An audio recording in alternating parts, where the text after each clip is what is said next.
Bom dia, amigo Manoca. Bom dia, amigos espectadores do programa. Muitas pessoas, Manoca, me perguntam sobre a questão de pagamento de dívidas que são provenientes de sentenças, não é?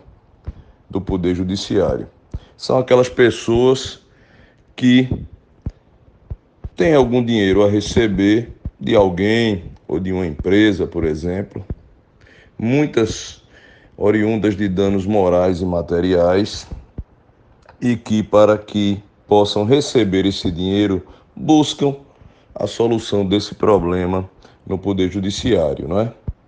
E aí as pessoas sempre perguntam: eu recebo? Eu recebo? Isso é uma incógnita. Infelizmente, no Brasil, ninguém vai preso por dívida. E também não se pode tirar tudo de uma pessoa e deixar essa pessoa na miséria para que uma dívida possa ser compensada. Aqui no Brasil isso não ocorre.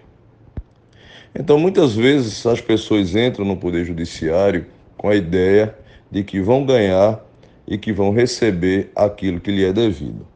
E não é assim. Na maioria das vezes você pode até ganhar a causa, agora receber é um outro problema. Tanto é assim, Manoca, que o processo ele se divide em duas etapas. O processo cível, não é? A primeira etapa é que a gente chama de fase instrutória. É aquela etapa em que aquele suposto credor ele ingressa com o processo, com uma ação no judiciário, para que o judiciário julgue a sua causa e determine se ele tem direito ou não a receber o que ele acha que lhe é devido. Nessa fase instrutória, é posta a petição inicial, que é aquele documento onde se leva o fato ao conhecimento do juiz. Nessa fase também é dado o direito de defesa daquele suposto devedor. E é nessa fase também que todas as provas são colhidas, tanto testemunhais quanto materiais, né? Testemunhas, pessoas que têm conhecimento do fato. Materiais, nesse caso, documentos, não é? Que demonstrem ao Poder Judiciário que realmente essa dívida existe. Como, por exemplo, um cheque sem fundo, uma duplicata não paga, uma nota fiscal de que determinados produtos foram entregues e aceitos pelo suposto credor, etc. Entretanto, Manoca, o problema aqui no Brasil, geralmente, é quando essas dívidas não são pagas e que aí se socorre ao Poder Judiciário para que o Judiciário decida se essa dívida realmente existe ou não e busque obrigar o devedor a pagar. E aí, após a sentença, não é, da fase instrutória, entramos na segunda fase do processo, que é a execução dessa dívida. Na primeira fase, na instrutória, o juiz já decidiu que existe a dívida, não é? Então, parte-se para uma segunda fase, que é quando o advogado ele diz ao juiz que execute, que exija o pagamento daquilo que foi decidido na sentença. E que, se assim esse pagamento não for realizado no tempo estipulado pelo juiz, que geralmente é de 15 dias, que sejam então tomadas as medidas legais para que seja forçosamente o pagamento realizado. Essa, vamos dizer assim, decisão que o juiz vai tomar na execução, quando do não pagamento, não é? A força, vamos dizer assim, para que o devedor pague, essa decisão ela está inserida nos artigos 833 e 835 do Processo Civil, que trata das questões dos bens que podem ser penhorados para pagamento de dívida. A bem da verdade, Manoca, todos os bens móveis e imóveis podem ser tomados do devedor para pagar ao credor. E aí nós temos, por exemplo, automóveis, dinheiro, títulos, joias, obras de arte, alguns utensílios que estão aí na residência do devedor, não é? Se ele tiver mais de duas, por exemplo, geladeiras, se pode penhorar uma. Se tiver mais de uma televisão, se pode penhorar uma, etc. Então, existe uma ordem sequencial em que o juiz vai, não é, vendo, analisando aquela ordem de cobrança de bens para que um bem seja encontrado e que satisfaça o débito, tá certo? Agora, existe, não é, também tipificado nesses dois artigos, nesse rol desses dois artigos que eu citei aqui, 833 e 835 do processo civil, alguns bens, Manoca, que não podem ser penhorados, não podem ser tomados para pagar dívida, não é? Então, por exemplo, não se pode penhorar soldos, não se pode penhorar para pagar dívida salários, aposentadorias e pensões, com exceção para pagar pensão alimentícia por paternidade. Ou seja, se não for uma pensão alimentícia por paternidade, nem salário, nem aposentadoria, nem pensões, etc., não poderão ser penhoradas, não poderão ser tomadas, esses valores não poderão ser tomados do devedor para pagar a dívida, não é? A não ser que seja de pensão alimentícia por paternidade.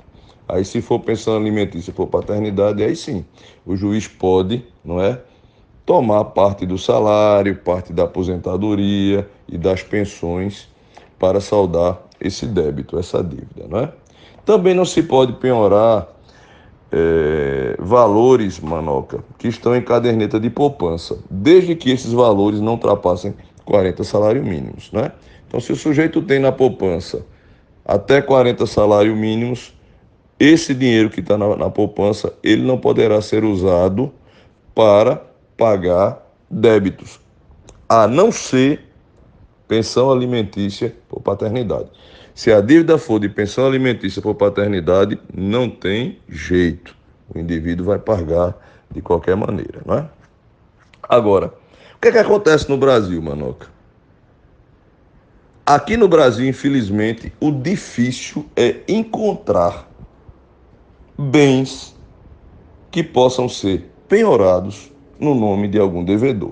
Ou porque o indivíduo está quebrado mesmo, não tem salário, não tem pensão, não tem bens, ou porque o indivíduo, ele na realidade, muitas vezes é trambiqueiro, quer dar golpe na praça, quer comprar e não pagar, e aí esse indivíduo, tudo que tem, ele coloca em nome de terceiros. Acredito eu que o Brasil seja o país de maior produção de laranjas no mundo. Aqui, além da fruta, nós ainda temos aquelas pessoas denominadas laranjas, que faz do Brasil seu maior produtor a nível mundial dessa fruta, né?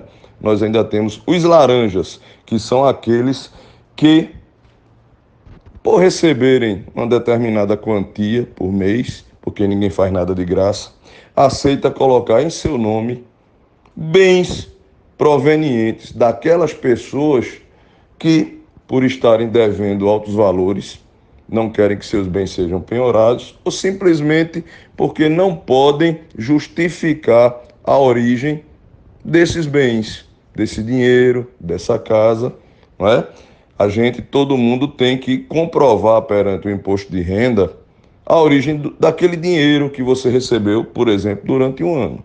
Eu, como advogado, quando presto as informações, não é, para o fisco, quando declaro o meu imposto de renda, eu coloco lá na minha declaração que aquele dinheiro que eu recebi num determinado mês é proveniente de um determinado CPF, não é?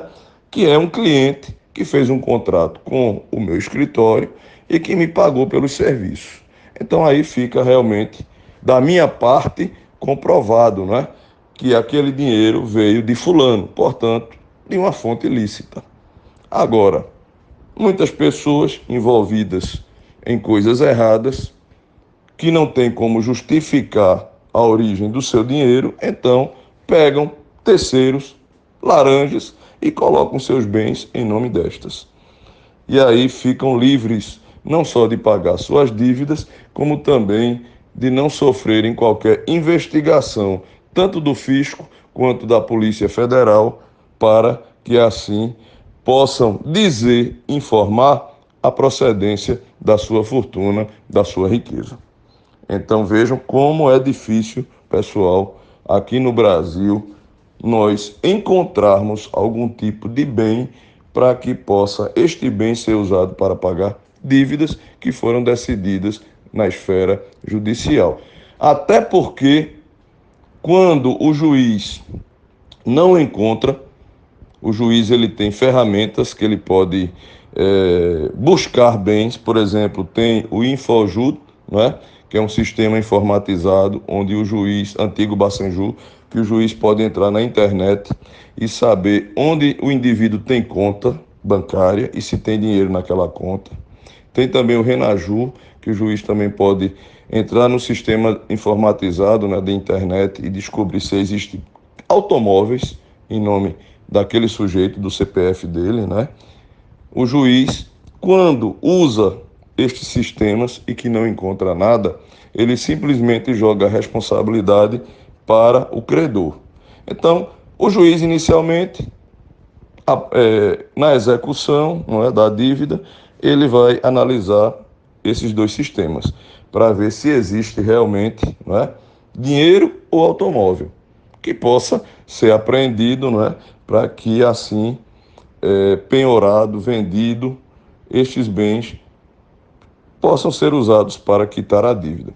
Não encontrando o juiz nesses dois sistemas, qualquer bem, ele vai jogar a responsabilidade para o credor. Ele vai dizer ao advogado do credor que o advogado indique algum bem daquela pessoa, não é, que está devendo, para que este bem seja usado para pagar a dívida. Ora, se o juiz não encontrou, né, e se o cara está com todos os seus bens em nome de laranja, como é que o credor ele vai encontrar isso aí? Se o próprio judiciário não conseguiu, imagine ele, né? Então, fica muito difícil aqui no Brasil você receber aquilo que muita gente lhe deve. Você pode até ganhar a causa. Receber é outra história.